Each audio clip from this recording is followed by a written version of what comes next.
Hello and welcome to our first episode of Water and Grain. We have started a conversation series here at IO Spaces, and I am joined with somebody really cool. Leslie, you are?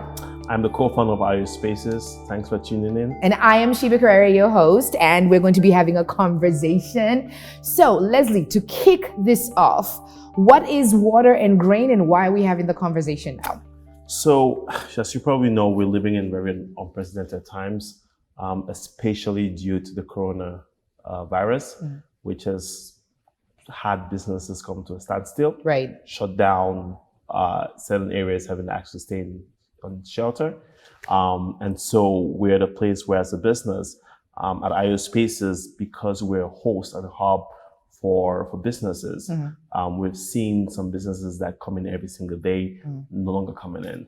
I've had conversations with fellow business owners and business starters and founders along the lines of how has the coronavirus affected their bottom line. And so as a person that hosts businesses, we're like, let's have a conversation around this. But let's not only have a conversation around this, let's give them resources on how they can go through this period. Hence, Water and Grain. So it's a really cool name. So I know as part of the creative process, but just share with everybody why Water and Grain. What does that really mean? So the water stands for information, right? Right information. And the grain stands for people. I think we want to serve as a place where you can come and find the right information. I've seen a lot of misinformation online. I've seen a lot of fear mongering, and I've seen a lot of very dangerous information circulating online. And that can lead to the paranoia that we're seeing sometimes can be validated. But I think we want to do our part as a business space and innovation space to provide the resources we think would be necessary for some of these businesses and small entrepreneurs to kind of like grow. So Water and Grain, people, information, we're here to help them.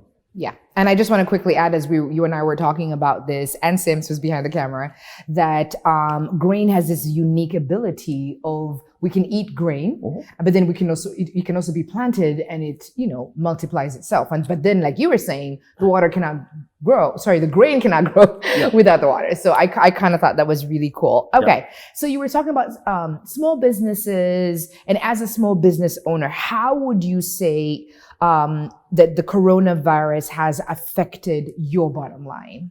So first of all, let's start by talking about what the coronavirus is. We all know it originated from the Wuhan province in China, and from there spread around the world. Right now, they reported about 200,000 cases around the world. I've seen people say, "Oh, it doesn't affect Black people." We've been proven wrong on multiple angles. We've seen Black people suffer, and some of have passed away. It affects every single person, regardless of race, color, gender, and financial status. But even more so, I think small businesses are more vulnerable to this. What I've seen the coronavirus do, especially for us in our case, is as of today, we suspended and closed down as of 5 p.m. Friday to help with the slow spread of the virus, because we host companies, so the space has people walking around, and so because of the whole social distancing, we gotta sanitize. we're going like, hey, what's up? wait, do the foot. Okay. Oh, the Wakanda one, right? So we've had to play our part in helping slow that spread. But at the same time, by helping, it's kind of like created a huge financial hole, because now the only way we survive is because we're coming in, paying us a monthly fee to be part of the space and having access to services. And so it has affected cash flow, it has affected revenue, but it's also affected the sense of everything we're planning, because we had so many amazing events planned up. We had the 50 years of innovation coming up, which I was really excited about.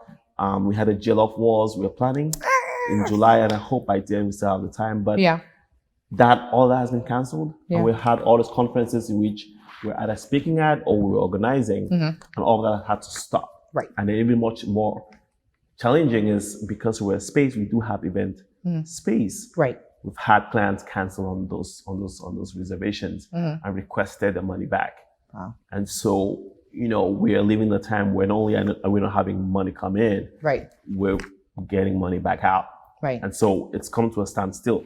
That is for us. But in the community, we've seen restaurants shutter as well. Yeah. We've seen restaurants fire a layoff hundreds of their employees. Compass Coffee in DC fired 180. It's tough. It's tough, to say the least. So it's affecting the bottom line. It's affecting our mental health, because we're going through times where we don't exactly know what we should do, because there's no blueprint. Yeah. And this whole coronavirus is like starting a business, because you go into an uncertainty with no cure exactly of how this is going to happen. Yeah. And we're seeing that happen in a way that we have never ever imagined before. And also, how long? We don't know. We don't know. Like, you know what I mean? Like, the ban was passed 10 people now. Yes. So it was 250 so 250, before, then 50, now then 10. Soon it will be 1. So what happens for like the businesses that just booked a photo shoot? Yeah. Right? Even though it's 10 people, your client is like, maybe that photographer can have the coronavirus. True. Right? And then you booked a wedding, right? And the wedding is like, we've had to cancel because we had auntie flying from Nigeria, we had uncle flying from Jamaica. We've had to cancel all of that. But not only that, the countries are each individually doing bans. True. So some of these things are imposed on you. Some of them you have to make decisions on your own. And at the bottom line of all of this, the small businesses, the ones providing the services to these people, are the ones suffering behind. Wow. So what are your suggestions on how a small business owner like yourself can survive this period? Suggestions. Because we haven't seen this before, it's hard to give something to tell people this is what you have to do. But I think that guidelines as to what happens in civilization when things like this have happened, what do we do? One thing we all need to know is that this is going to pass. True. Know that.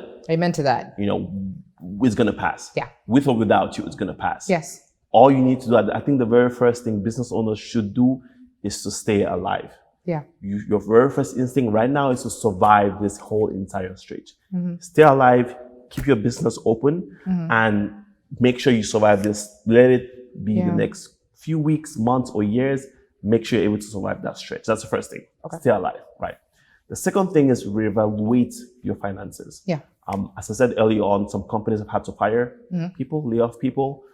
In your case as a small business, maybe you don't have 20 employees. Maybe you have services you pay for online, which you don't need. Right. Suspend some of those services. Or even better, email some of these providers and say, hey, do you guys have any relief for companies like ours who are going through really hard times? I've seen companies provide relief for small businesses. Comcast has said they wouldn't cancel your account if you're late. Pepco, same thing. They won't do any disconnection on services. The county has passed laws to help with no eviction processing. Yes, that's so it's not to say that when the time comes, they're going to have to owe it, but at least for the time, you're reassured that if you're in Montgomery County, where we are, you will be evicted for this whole duration of time, which is one big worry. I'm not going to be evicted. Right. If you have a kid, we're seeing a lot of people provide food for kids. The county is doing that as well, Right. And if you're a senior citizen, we're seeing restaurants like Urban Virtual provide food for that. So I think there's a whole communities coming together to help galvanize. You as a business owner, reevaluate your finances, stay alive, right? Yeah. And be helpful to the community in which you are in. Cool. So you're really big on the community. I know that personally, and a lot of people know this in the community. So are you saying that, is this a good time for the community? I guess small businesses and entrepreneurs, and even that's the professionals, to just kind of get together and rally together at a time like this? What do you think? What do you think should the community should be doing at this point? No, I agree. But remember, there are people who are watching who are totally in freak out zone. Yeah. And it's like, I don't want to go anywhere. I don't want to do anything. So what would you do? Right. What would you do? Okay. As part of the community to rally around helping, as a professional yourself, what are some things that you would do or you would recommend people should do in times like this from a professional standpoint? Definitely, like I'm with you, less of the doom that is impending and more about how do I use this time effectively, right? So I would strongly suggest as a professional to look into something that you can learn a new skill, or sharpen skills you already have. You and I were chatting before we were recording, and I was like, I would look into skills that I can do remotely, So I write, I'm a writer. And so it's really easy if you have a passion for writing, there's all kinds of resources online. Yep. And that could be something that even after this virus is done, or even during, you can get hired to do a job and I can be anywhere. So I would say definitely using the time effectively. Number 2, like you said, keeping your mental I don't even know how to say that. Maintaining your mental health. And I believe even though it is our responsibility to maintain our own mental health, as a community, we have friends, we have family, we have coworkers. Why don't we reach out to one another to just keep people sane? You know what I mean? How can I help? Like you were talking about services. How can I help? I don't have any children, but I have friends who have children. And if I know I'm negative, which I am right now, they're negative, maybe I can go help out for an hour or 2 and kind of relieve them. So I'm really big on finding a skill you can learn, helping each other community-wise. I did like what you were talking about, the assessment of the finances. Because right now, what are the things that I don't need? Ladies, the nails are not a necessity. So let's talk about that a little bit, right? Okay. What are the things that you should not be doing? Like, give me your top 3 things that as a professional, or as a professional Black woman, or as a professional in general, what are the 3 things you should not be doing in this time? Number 1, do not freak out. Freaking out doesn't help. And so even psychologically speaking, if I'm more focused on the worry, I can't be creative. I cannot do, whether you're telecommuting from work, whether you've been laid off, whatever your situation is, that's going to affect my mental status and that's going to affect my health. Mm-hmm. So number 1, do not freak out. Number 2, assess your budget monthly and say, okay, what can I do without and what can I do with? Nails, hair, shopping, whatever it is, even the grocery bill. What are the things that I can cut down on to save money? What are the things that you and I were talking about of number 3? What things can I share? Yeah. So I, for example, right now, I'm like, I have a Netflix account and I have an Amazon Prime account. Why do I have both? Let me be honest, before this whole thing, it was nice to have options. One of them has more African movies than the other. But anyway, let's keep it moving. So I'm just saying, what are the things that I can have that I can share with some friends? Can 4 of us to get together and share an account? Or can I remove some things? Yes. So that's what I would say. Definitely it's important for us to keep our minds intact. 2, community, not just what am I receiving, but what am I giving? And 3, what are the things that I can share with my family? What are the things I can share with my community? So, okay. This is what I think as a professional, what I think I should be doing at this time. Mm-hmm. I was a business owner, is do not start anything new. Yeah, that's a good one. Not go into starting a new service. Or you know what, it's now a digital world, so I'm going to go ahead and I'm going to create this new digital service out of the blue in which you have no expertise. Yeah. That's not what you should be doing right now. Mm-hmm. I think after reassessing your finances and reassessing the services you currently provide, look at your current services. Which of those services you provide today can be rechanged and readapted to the digital world. Right? Yeah. In our case, we're in innovation space. Yeah. Right. We're not about to start a podcast company, but we work with companies and we engage conversations. Yeah, our key words for the company is innovation and community, right? And so communication is one big piece of that. True. And so what we're doing now is a way to our why, right? It's like we do this, and the podcast is a way to communicate to companies and to small business owners and to entrepreneurs that though the situation is really tough, these are some ways you can stay alive. So same thing to you. If you have a business, you have services you provide today. Yeah. I think you should look at ways in which some of those services you provide today can be reevaluated and rechanged and readapted. Yeah. Or go into those things those passion projects that you had, right? Nothing new. Go to things you have done and things you have expertise in because you're in a time where everything really matters. Yeah. That's good. Okay. So I would say, I want to ask you a question. Okay. Government-wise, do you think the government should be accountable for what is happening? Government or government local, nationwide? What are we talking about? Let's start with local. Listen, we pay taxes. Okay. and we elect people. And I think, elected officials, one, should do their job. And two, it's an exchange. I vote for you. I pay my taxes. When people are not saying you should go do criminal things, I should obey the law regardless. But I definitely, like you and I were talking earlier, I have an expectation of what should, it's a quid pro quo. So we pay taxes for these goods and services and whatever it is the government's supposed to do. Let's say on a local level. Yes. Here we're in Montgomery County. This is one of the richest counties, period. Not just in Maryland or the DMV or whatever. So you're right. I'm like, no, they should be doing, I feel, more. Now, again, I have heard of them giving out food to children or whatever. But listen, don't we have enough money for someone to get, at least everybody to get one free meal a day? So I feel like they're doing some things, but they need to do better. I expect more, to be honest. So that being said, we have a survey in the link below. We want all of you guys to fill that out. We want you guys first to tell us how the COVID coronavirus is affecting you, right? Affecting your business, affecting your life. With that survey, we'll be able to take that and share with elected officials. That is to say that we've seen some elected officials do some amazing things. Yeah. Will Jawando is a great example. He's on the top of this, constantly sharing updates that he has. He actually did a virtual story time for kids. Really? Nice. on his Facebook page. And so, but that being said, we still want you guys to go ahead. The link is in the description below. Please go ahead, fill that out. Yeah. All the answers we have would be shared with the officials we know, and a way to lobby them, because one thing is going to happen. Federal dollars are going to be disbursed. True. What typically happens in instances like this, like in the 2008 crisis, a lot of that money goes to big corporations. True. So you of the small businesses, 2008, if you had a business, I think I was still in college at the time, that money didn't go to small businesses. Yeah. Right. So let's anticipate on that. And we're saying now at this time, money is going to be released as a small business. We want to make sure that when that money comes down, small businesses like you, like the photographer, like the event organizer, like the model, like everyone, like the freelancers, like the restaurants, should have a piece of that pie. Yes. In addition to whatever federal government is doing to like that.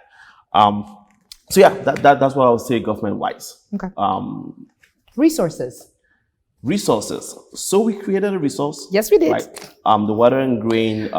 We were inspired from what Made in Baltimore did and Impact Hub Baltimore. They created a list of resources which companies in Baltimore County can access. I'm going to name a few. The very first one up top is the SBA Relief Fund, Disaster Relief Fund, that allocates millions of dollars for companies, small businesses could tap into. It's a loan with a very low interest rate. Okay. Maryland has been elected as a state of emergency, has been designed as a state of emergency, so you can tap into those funds. Okay. So go on the link. We have the link below. Download that resource, and you have a list of all these resources available to you. Next high one is Facebook. Yes. They announced a $100 million grant to help companies pay for expenses, so rent, payroll, anything that you need as a small business. Yeah. The $100 million they announced would help 30,000 businesses across 30 countries. That's go apply for that. Yeah. And yes, we have a list of resources that we put together that would help businesses in our county, in Maryland. And some of those resources could also help people across the state and across the nation as well. Right. So definitely, listen, guys, we are so excited that you've come alongside us, because my parting thought, and then Leslie will give his, is I want us to just all remember that we're doing the hand sanitizer, people. We got a whole, yes, practicing safe health. But anyway, I was saying I love that we're having this conversation, and more importantly, we're starting this podcast so that all of you who are watching out there can understand that we're in this together. Yes. The truth is, even though this virus may be new, the calamities are not new. Our parents dealt with calamities, our great-great-parents, whatever. And so we are going to get through this as a community, right? And so we've started this conversation series. We thank you so very much for being here. This is our first episode. Do not forget to follow us on Facebook, on Instagram, Twitter. Am I missing anything? Oh, we have a website too. What's the website, Leslie? The website is the waterandgrain.com. So waterandgrain.com. Right. So all these resources that we're talking about, they can do the survey. Yes. And people, as he mentioned, the survey is great because we get data, which we can then now forward and use as a weapon to, okay, maybe a weapon is too harsh, but use as a... No, I think the thing is, it's really important that people know that money is going to come down. Yes. Like in instances like this, you've heard the state, the government has said, we're trying to give out $1,000 to each individual American citizen. Yeah. Money is going to be given to state level to help facilitate the lives of companies and small businesses in the state. Now, as a small business, most of the times we're left out in these conversations because one, you don't know how to affect to get into those dollars. What we will do for the remaining of this period is to look at that information, see how you can benefit from that, and constantly update you on what you can do to get, whether it's $5, $10, $100, or $1,000, which can help your business stay alive. Right. That's the whole purpose of this. We're here to help. Yes. We're here to help you as a small business, as an entrepreneur, but also really importantly, all the information you gather from here, please share it too. Yes. That's really important. How are you feeling? Safe. No kidding. I'm feeling good. I'm just excited. I really am. I think we are going to make it. You know, a lot of people are not excited. So to see that you're excited is amazing. I mean, it's needed. Shouldn't I be excited? Because the fear, the fear and the paranoia that's going around is one thing that would affect our health. True. I don't think in the worst case scenarios, I don't think what would bring us down would be the lack of food. So for those people who went to Costco and bought 6 cartons of Clorox and all the paper towels, you can only shit so much, right? But your neighbor might need that. Your neighbor might have a child that might need that. Right. You might be able to. The thing is, we want you to know that we would only go through this as a community. Yes. So anything that you think you have that could be helpful for somebody else, reach out. Do little care packages. That's what we did at IO Spaces. We did little care packages for our employees. We put them together, whether they asked us or not. We give it to them because even though they might not need it, they might know someone who might need it. Yes. And given it shall be given unto you. But yes, definitely. This is episode 1. Guys, we're so excited that we've started this conversation. We're going to continue more. I am Sheba and Leslie's going to close us out with our tagline. What is it, Leslie? Be safe, be home, and be helpful. Okay. We'll see you soon. Thank Bye. you.